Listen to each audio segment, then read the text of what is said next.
ছিলেন প্রকৌশলী।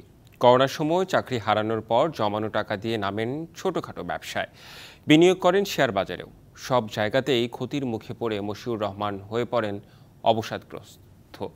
তার স্বজন ও পুলিশের ধারণা, হতাশা থেকে রাজধানীর পশ্চিম কাফরুলের বাসায় নিজে আত্মহত্যা করার আগে কলেজ পড়ুয়া ছেলেকে হত্যা করেন মশিউর। স্কুল শিক্ষার্থী মেয়ে বেঁচে গেলেও অবস্থা আশঙ্কাজনক।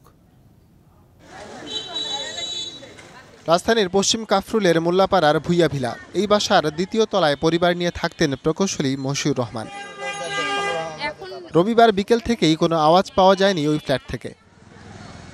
স্ত্রী কোচিং করিয়ে বিকেলে বাসায় এসে দরজা খুলতে না পেরে মিস্ত্রি দিয়ে দরজা ভেঙে দেখতে পান মশিউরের ঝুলন্ত মরদেহ। বাসায় পাওয়া যায় ছেলে মোদাব্বির রহমান সাদাফেরও মরদেহ। গুরুতর অবস্থায় স্কুল পড়ুয়া মেয়ে সিনথিয়াকে নেওয়া হয় হাসপাতালে।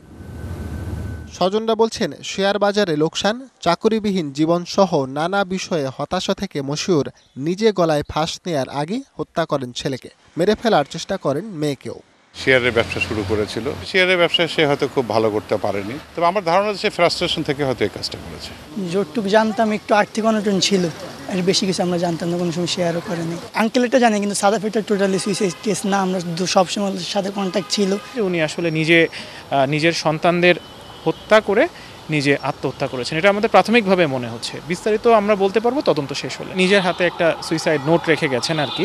সেখানে উনি কারণগুলো অত স্পষ্টভাবে না উল্লেখ করলেও আমাদের কাছে যেটা মনে হচ্ছে বা যেটা উনি ধারণা দিয়েছেন, যে মূলত আর্থিক সমস্যার কারণেই এই বিষয়টা সংঘটিত হতে পারে। এই ঘটনায় বেঁচে যাওয়া মেয়ের অবস্থা আশঙ্কাজনক বলে জানিয়েছেন চিকিৎসকরা। গতকালকে ও আমাদের হাসপাতালে হ্যাঙ্গিং নিয়ে ভর্তি হয়। হ্যাঙ্গিংয়ে বেসিক্যালি যেটা হতে হয় সেটা হচ্ছে ব্রেনে অক্সিজেন সাপ্লাই কম পায়, যেটাকে আমরা বলি হাইপোক্সিক ব্রেন ইনজুরি।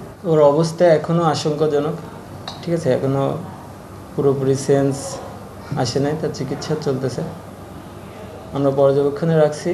হাসপাতালের নিবিড় পর্যবেক্ষণ কেন্দ্রে চিকিৎসা চলছে সিনথিয়ার। ফরহাদ ইবনে মালেক, ডিবিসি নিউজ, ঢাকা।